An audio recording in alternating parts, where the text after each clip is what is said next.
The last normal day on Earth ended with a sunset that painted the sky in shades of purple and gold. Dr. Sarah Chen remembered it clearly as she stood in her underground laboratory, watching emergency lights pulse across her computer displays. That was 3 days ago. Now, the world above had fallen silent. The first signs of the Kraxan arrival came as mysterious signal disruptions. Then, their ships emerged from hyperspace, massive crystalline structures that darkened the skies over every major city. Humanity's military response lasted exactly 6 hours and 23 minutes before the orbital strikes began. Sarah's fingers flew across the holographic interface, analyzing the latest data from her quantum sensors. The underground facility, originally designed to study particle physics, had become an impromptu shelter for 300 survivors. The reinforced walls that once protected sensitive experiments now shielded them from the aftermath of the alien attack. Dr. Chen, Michael Zhang, her graduate student, rushed into the lab. "You need to see this. The medical bay. Something's happening to the survivors." Sarah followed Michael through the dimly lit corridors. The air recycling systems hummed steadily, a reminder that at least some technology still functioned. They passed groups of people huddled together, their faces illuminated by the soft blue emergency lighting. Some looked up as she passed, their eyes reflecting a mix of fear and desperate hope. In the medical bay, Dr. Aisha Patel stood over a patient, her dark eyes wide with amazement. "Sarah, look at these readings." She gestured to a neural scanner displaying impossible patterns of activity. "It's not just this patient. Everyone we've tested shows the same changes." Sarah studied the displays, her scientific mind racing to process the implications. The neural patterns showed increased synaptic density, new connections forming at rates that should have been impossible. "When did this start?" "We first noticed it about 6 hours ago," Aisha explained, pulling up comparative scans. "At first, I thought the equipment was malfunctioning. But then patients started reporting enhanced mental clarity, improved memory recall, even accelerated healing." Sarah's own research had theorized that human DNA contained dormant sequences, genetic potential locked away by millions of years of evolution. But nothing in her studies had suggested changes could occur this rapidly. A young woman on one of the medical beds sat up, her movements precise despite her recent injuries. "The equations," she whispered, staring at the wall. "I can see them now. The patterns in the quantum field. They're so clear." Sarah approached her carefully. "What's your name?" "Lisa Chen. No relation." The woman smiled faintly. "I was a barista before all this. But now, I understand things I never studied. It's like a fog has lifted from my mind." Similar reports began flooding in from other shelter areas. People who had never studied advanced mathematics were solving complex equations. Others displayed unprecedented pattern recognition abilities or accelerated learning capabilities. In her lab, Sarah compared the timing of these changes with her sensor data from the attack. The Kraxan weapons had generated massive energy waves across multiple quantum frequencies. These waves had somehow triggered the dormant sequences in human DNA, acting as a key to unlock humanity's hidden potential. "They meant to end us," Sarah murmured, studying the data. "Instead, they may have just initiated our next evolutionary leap." A deep rumble shook the facility. Above them, Kraxan ships continued their methodical destruction of Earth's surface. But in the darkness below, humanity was changing. Sarah watched as Lisa easily decoded a complex encryption sequence on a nearby terminal, something that would have taken teams of experts hours before. Sarah gathered her team, determination replacing fear in her eyes. "We need to document everything. Every change, every enhancement, every new ability. And we need to keep it hidden." She looked at the gathered faces, seeing the same realization dawn in their expressions. The Kraxan think they're destroying a primitive species. Let them believe that. Meanwhile, we'll prepare for the day when humanity rises again, stronger, smarter, and ready to reclaim our place among the stars. In the depths of Earth, as their world burned above them, The seeds of humanity's future began to grow. The Kraxen's greatest mistake wasn't attacking Earth. It was failing to understand that humans had always thrived most when faced with impossible odds. And now, with their hidden potential unlocked, humanity was about to demonstrate just how impossible those odds had become. 5 years after the attack, the underground facility had transformed beyond recognition. What began as a physics laboratory had expanded into a vast network of interconnected chambers, each carved from the bedrock by plasma cutting tools salvaged from manufacturing plants. Dr. Sarah Chen stood in the central observation deck, watching through reinforced windows as children practiced in the training arena below. "Watch this, Dr. Chen," called out 8-year-old Maya Santos. The young girl sat cross-legged on the floor, surrounded by holographic projections of complex molecular structures. Her hands moved with practiced precision, manipulating the atomic bonds of a new energy storage system. What had once taken teams of scientists months to calculate, Maya accomplished in minutes. "Excellent work, Maya," Sarah responded through the communication system. She made notes on her tablet, documenting the girl's progress. Maya was part of the first generation born after the change, children whose enhanced cognitive abilities had been active since birth. Dr. Aisha Patel entered the observation deck, carrying fresh data from the medical wing. "The latest results are fascinating," she said, bringing up a comparative display. "The neural density in the new generation is 30% higher than in the adults who underwent the initial transformation. They're evolving even faster than we predicted." Below them, other children demonstrated equally remarkable abilities. In one corner, a group of teenagers dissected alien technology recovered from the surface, their minds naturally grasping the principles behind Kraxen engineering. In another area, young students absorbed languages at unprecedented rates, mastering complex linguistic patterns in days rather than years. Professor Zhang's team just made another breakthrough, Aisha continued, pulling up a new report. "They've successfully mapped the quantum signature of the Kraxen weapons. We might be able to replicate the energy pattern that triggered our transformation." Sarah nodded, remembering Michael Zhang's dedication to understanding their evolution. He had grown from an eager graduate student into one of their leading researchers.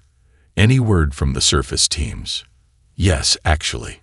Marcus Torres just returned from a reconnaissance mission." Aisha brought up thermal imaging of the world above. "The Kraxen maintain minimal presence now. They believe their bombardment was thorough enough to reduce Earth to a barren wasteland. In truth, humanity had learned to thrive in their underground world. The network of shelters now stretched across continents, connected by high-speed transport tubes installed in natural fault lines. Each hub specialized in different aspects of development: weapons research, biotechnology, space engineering, and more." Sarah walked to another observation window, this one overlooking the agricultural sector. Engineered plants grew under artificial sunlight, their genetics modified to maximize yield and nutritional content. The same enhanced understanding that let them decode alien technology had revolutionized their own sciences. "Look at this," Sarah said, pulling up archived footage from the early days. "Remember how we struggled just to maintain basic systems? Now our children design improvements to Kraxen technology in their spare time." A soft alarm chimed, indicating a priority message from the deep communications hub. Another underground facility had made contact, this one in former Russia. "They've completed the prototype," the message read. "First FTL engine successfully miniaturized. Ready for integration with Project Phoenix." Sarah allowed herself a small smile. Humanity's first starship was nearly complete, built in secret using reverse-engineered alien technology combined with human innovations. The Kraxen would never expect a primitive species to achieve faster-than-light travel so quickly. "Should we tell the children?" Aisha asked, watching Maya's class finish their projects below. "Not yet," Sarah replied. "Let them focus on their development. Soon enough, they'll be the ones piloting those ships among the stars."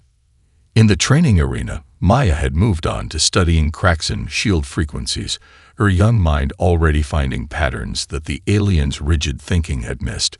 Around her, humanity's next generation continued to grow, learn, and evolve. Their underground world was no longer just a shelter. It had become an incubator for Earth's renaissance. The Kraxan believed they had ended humanity's journey to the stars. Instead, they had forced humanity to grow stronger in the darkness, preparing for a day when they would emerge not as survivors, but as equals to any species in the galaxy. In the depths of Earth, humanity wasn't just rebuilding. They were transcending their former limitations, one discovery at a time. Marcus Torres stood at the helm of the Starweaver, Earth's first stealth vessel, as it glided silently through the quantum wake of a Kraxan cargo ship. 20 years of preparation had led to this moment. The ship's hull, designed by Maya Santos, now a brilliant young engineer, incorporated crystalline matrices that bent light and sensor readings around them. Approaching Nexus Point Alpha, reported Lieutenant Emma Chen, Sarah's daughter and the ship's navigation specialist. Her enhanced mind processed the complex streams of spatial data with instinctive ease. The Kraxan data hub is exactly where our probes indicated. The massive structure floated in space before them, a crystalline fortress containing the secrets of the Empire's military network. Surface scanners showed minimal defenses. The Kraxan had grown complacent in their dominance. "Status report," Marcus called out, his voice steady despite the tension.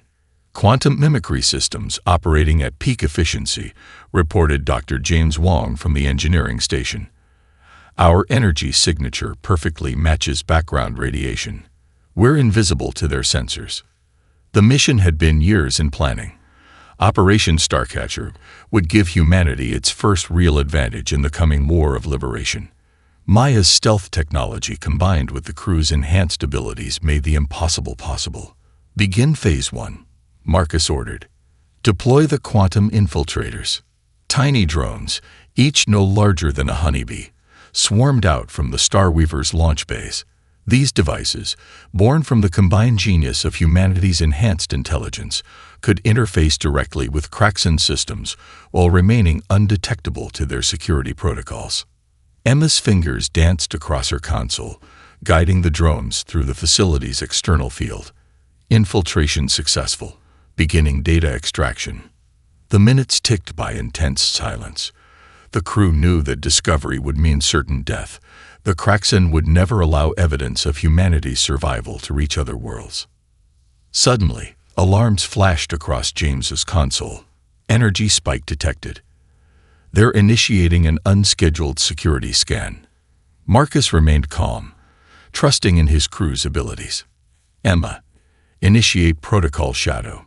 "James, prepare for emergency quantum shift." The Starweaver's systems responded instantly to their commands. The ship's crystalline matrix adjusted its frequency, transforming their energy signature to match the surrounding space perfectly. On the main screen, they watched as the security scan passed harmlessly through their location.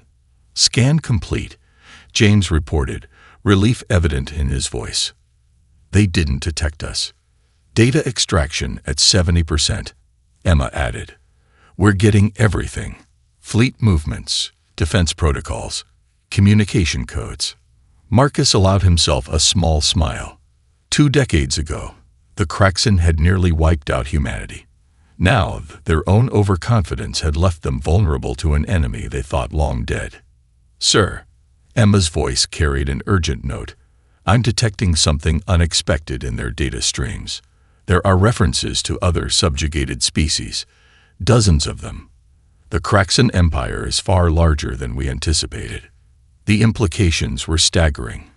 Humanity wasn't just fighting for Earth anymore. They had stumbled upon evidence of a galaxy-wide system of oppression.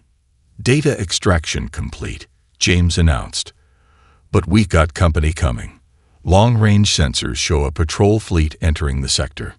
Marcus straightened in his command chair. "Prepare for departure. Emma, plot us a course through their sensor grid. James, ready the quantum drive for emergency jump once we're clear." The Starweaver moved silently away from the data hub, its advanced systems making it indistinguishable from the cosmic background.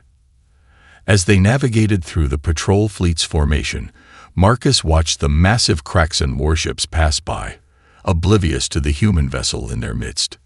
"Jump coordinates locked," Emma reported. "Ready on your mark." "Take us home," Marcus ordered.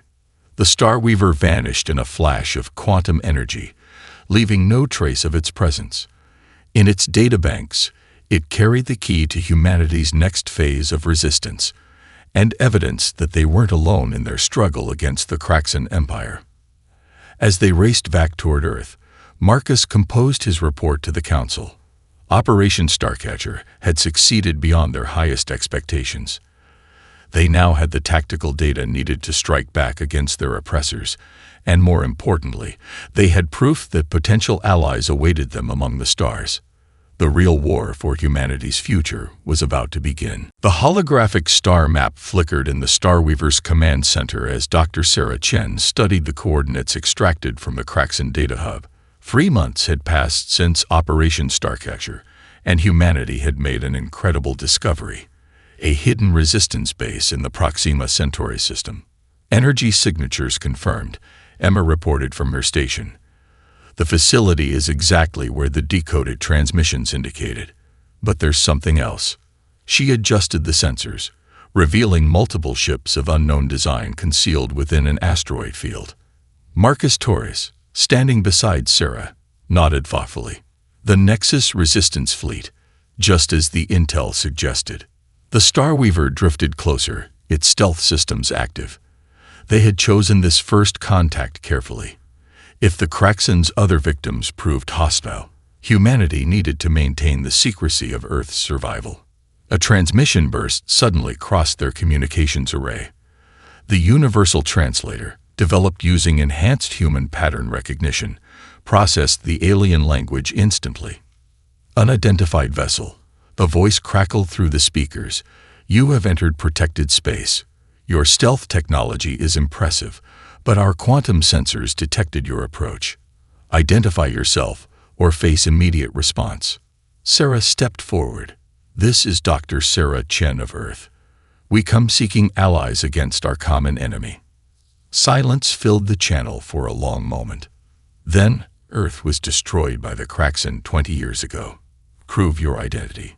"Transmitting data packet now," Sarah replied, sending the carefully prepared files, including details of Kraxan fleet movements and defense protocols extracted from their primary data hub 3 months ago. The response was immediate. "By the ancient stars, this is current intelligence. How did you?"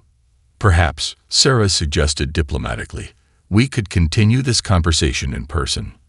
An hour later, Sarah and Marcus stood in a converted asteroid base, facing the Leadership Council of the Nexus. The aliens represented a dozen different species: the crystalline Lumini, the gaseous Aetheri, the insectoid Vex, and others. Each had suffered under Kraxan dominion. Kavol, a tall, elegant being with iridescent scales, stepped forward. As the Nexus's chief strategist, they had been fighting the Kraxan for centuries. "You say humans not only survived, but have evolved. Explain." Sarah interfaced with the station's holographic systems, displaying the data from their research. "The Kraxan attack triggered dormant potential in our genetics. Each generation since has shown increased capabilities." She demonstrated by rapidly solving a complex quantum equation that appeared on a nearby screen, a calculation that would have taken their best computers hours. The council members murmured in astonishment. A Lumini elder spoke, their crystalline form reflecting the station's lights. "We have fought the Kraxan for generations, yet never managed to breach their data networks. How did your species accomplish this in mere decades?" Maya Santos, who had accompanied them as their technical expert, stepped forward. "We think differently than the Kraxan. Their technology is advanced but predictable. They never consider that their own systems could be turned against them." She displayed the schematics of her stealth drive. "By combining their base technology with human innovation, we've created entirely new possibilities." Kavol studied the designs, their eyes widening. "This could change everything." The Kraxen's greatest advantage has always been their technological superiority. But if we combined your innovations with our resources— Exactly, Sarah agreed. Humanity brings new perspectives, enhanced abilities, and proven success against Kraxen systems.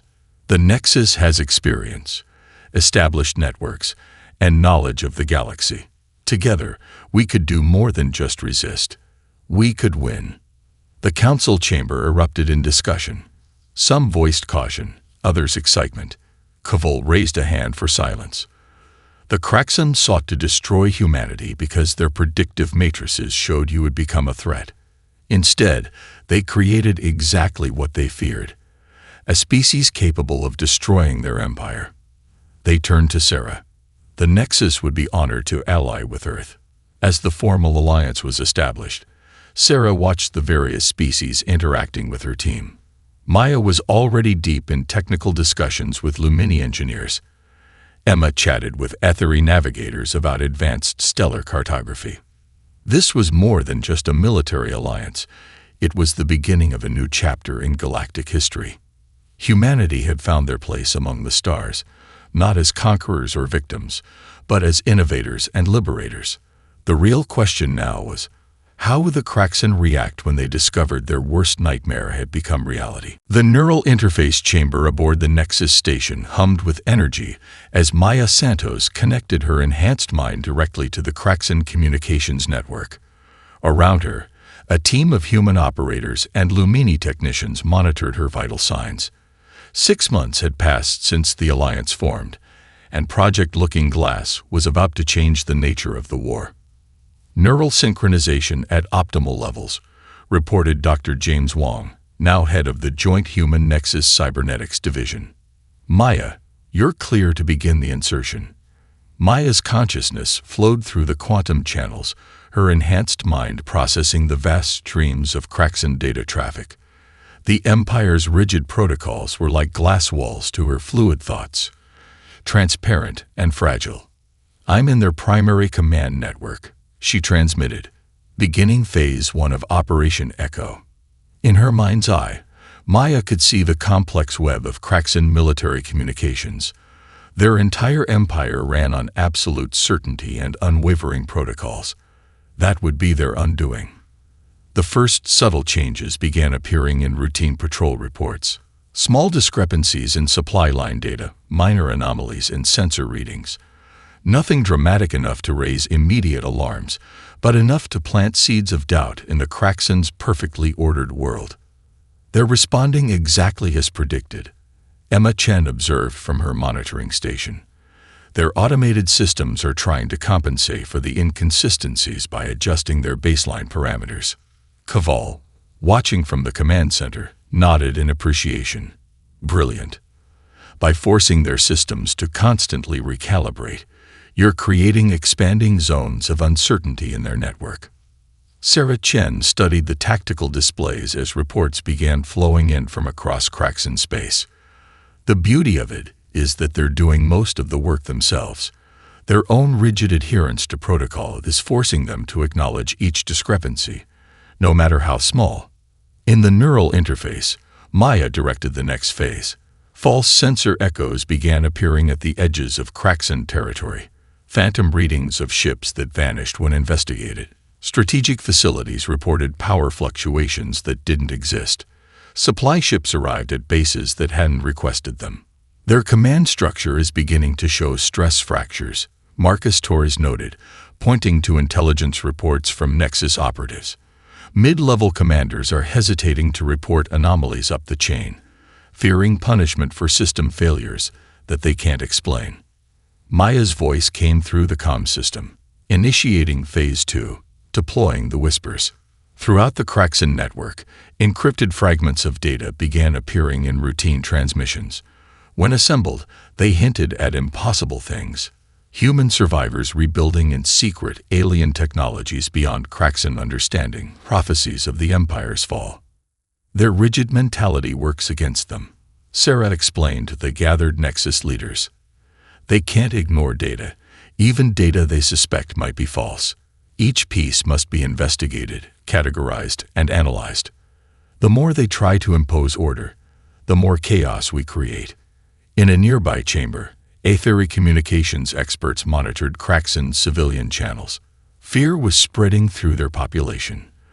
The perfect order that had defined their society for millennia was showing cracks. "They're starting to see shadows everywhere," Cavall observed. "Their own security protocols are becoming a prison. Each new security measure adds another layer of complexity that we can exploit." Maya emerged from the neural interface, her eyes bright with success. The final seeds are planted. Their entire military network is now primed to question itself. Every sensor reading, every communication, every order will carry a whisper of doubt. The gathered leaders watched as the tactical display showed the spreading effect of their campaign. Craxan ships were being delayed for unnecessary security checks. Command centers were second-guessing each other's orders.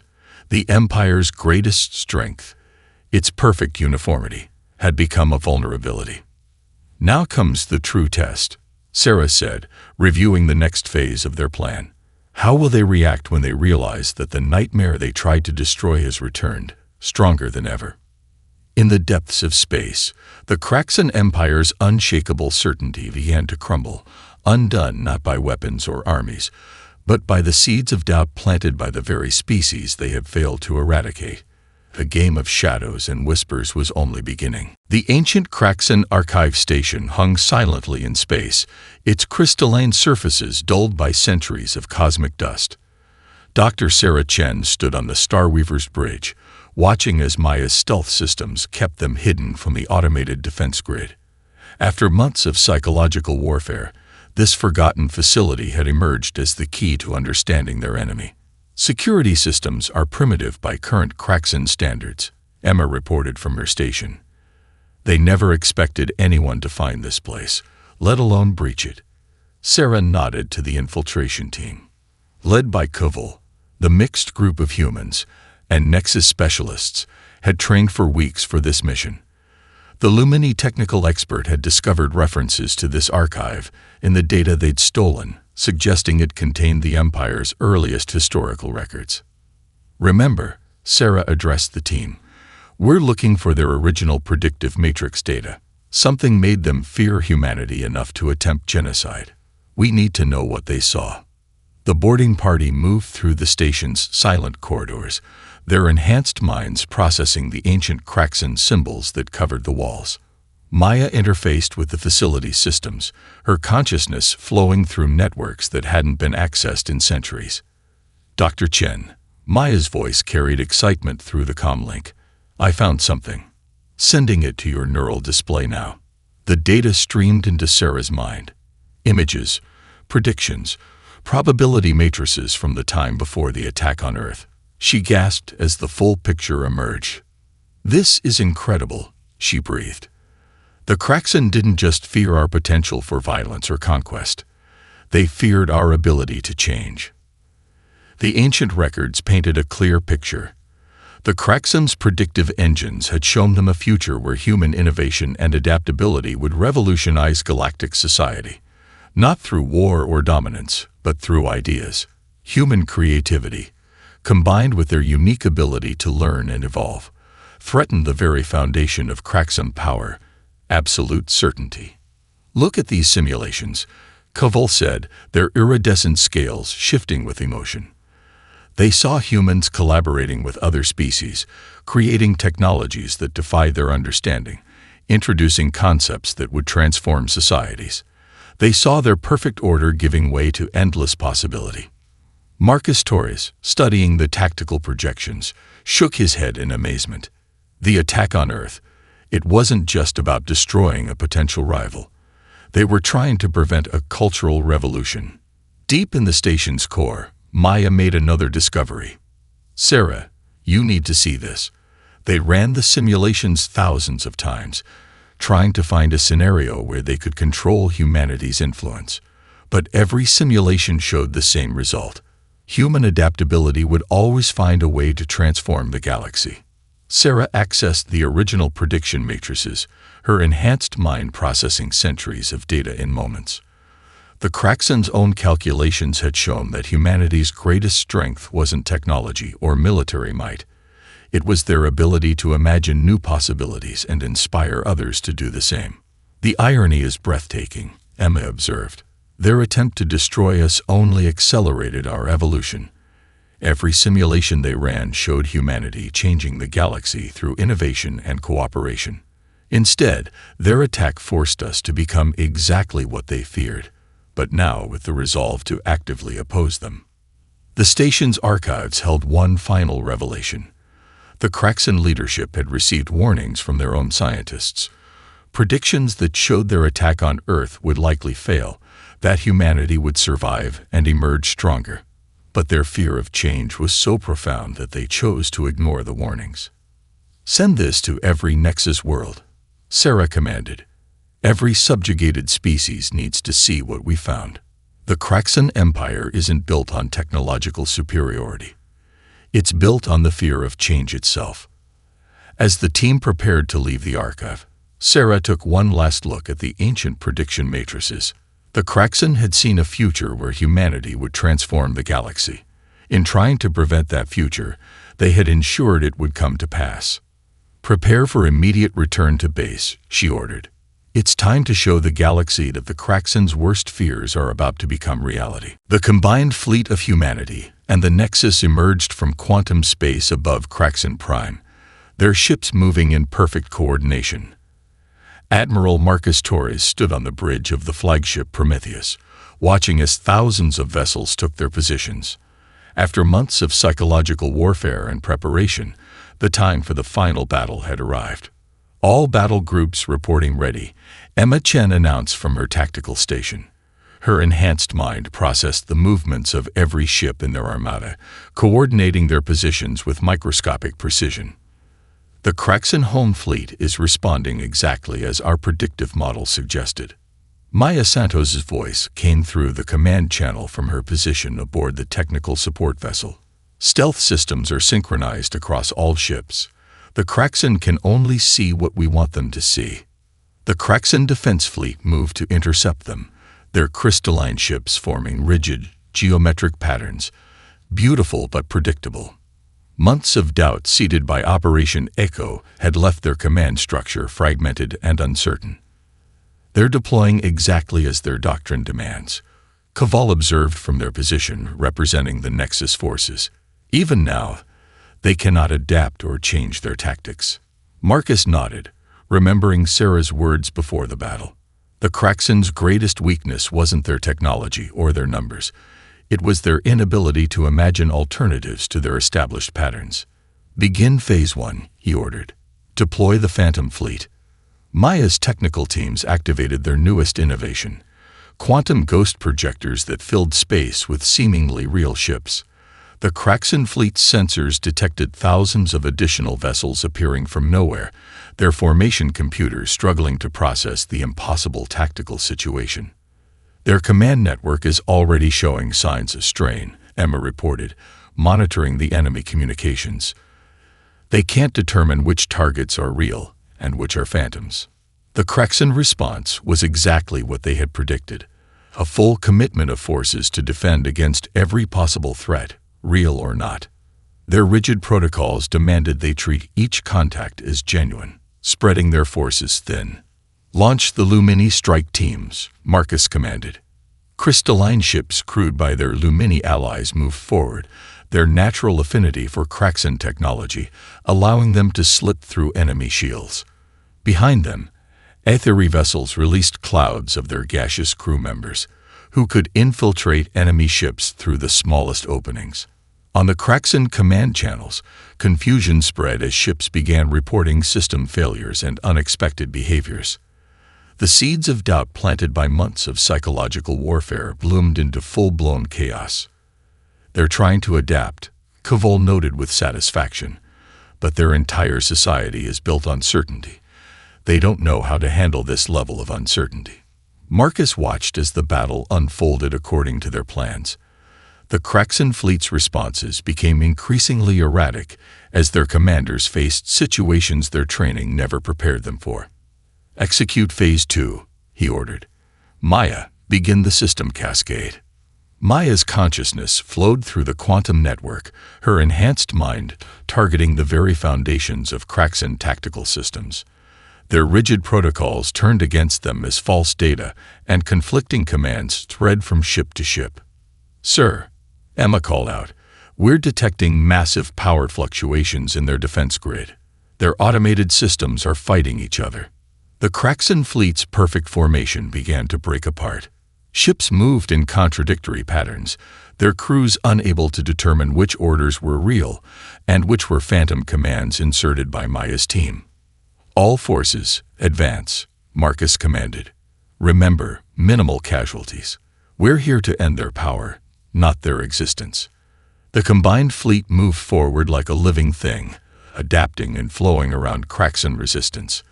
Human innovations merged seamlessly with Nexus technologies, creating battle strategies that the Kraxan's predictive matrices could never have anticipated.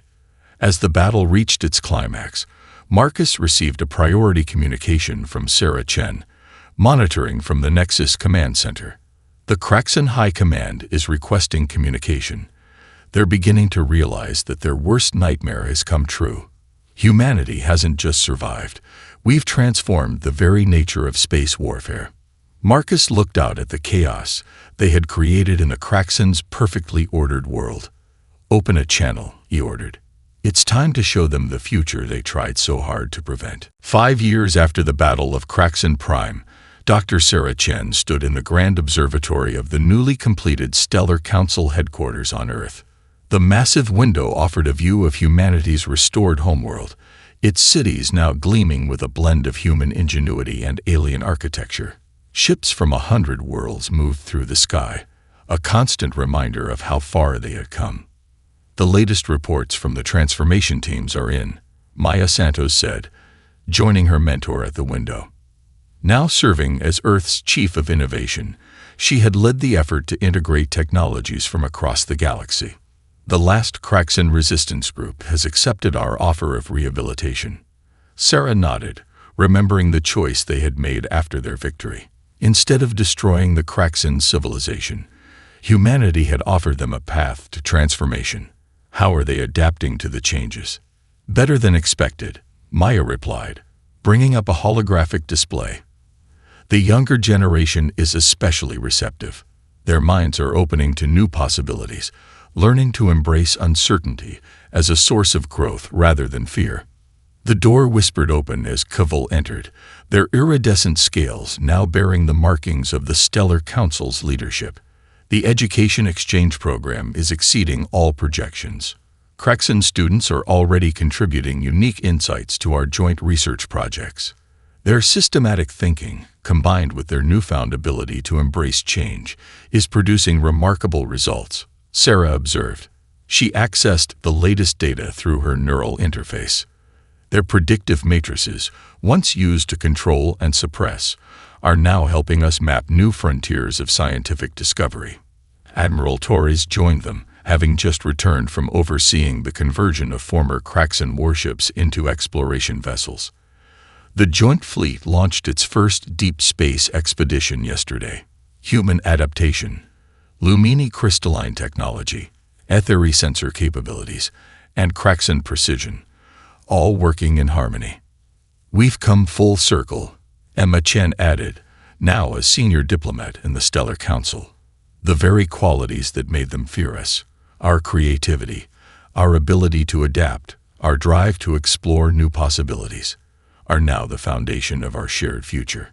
Through the window, they watched as a massive ship emerged from quantum space, the Starbridge, humanity's first dedicated diplomatic vessel. Its design represented a perfect fusion of all member species' technologies, a physical embodiment of their new civilization's principles. "The latest survey results are encouraging," Emma continued. 90% of former Kraxan worlds report increased satisfaction with their new autonomy. Their society is evolving from rigid hierarchy to dynamic collaboration. Sarah accessed the archives, comparing their current reality to the ancient Kraxan predictions they had discovered. Their matrices were right about one thing: humanity did change the galaxy. but not through conquest or destruction. We did it by showing them a better way. The observatory filled with light as Earth's sun emerged from behind the horizon. Below in the council chambers, representatives from across the galaxy were gathering for the inaugural session of the new term. Former enemies now worked side by side, each contributing their unique strengths to their shared civilization. Dr. Chen, a young Craxan scientist, approached, their once rigid crystalline form now flowing with more organic patterns. The quantum consciousness research team has made a breakthrough. We found a way to enhance neural networks using principles from both human and Craxan understanding. Sarah smiled, remembering the long journey that had brought them here. The Craxan had tried to destroy humanity to prevent change, but in doing so, they had catalyzed an even greater transformation, not just of human society, but of their own. The gardens are ready for the ceremony, Maya announced, referring to the vast botanical complex that symbolized their new civilization, a place where species from across the galaxy could grow together, each according to their nature but contributing to a greater whole. As they moved to join the gathering below, Sarah paused for one last look at the world they had created. Humanity had not just survived or conquered.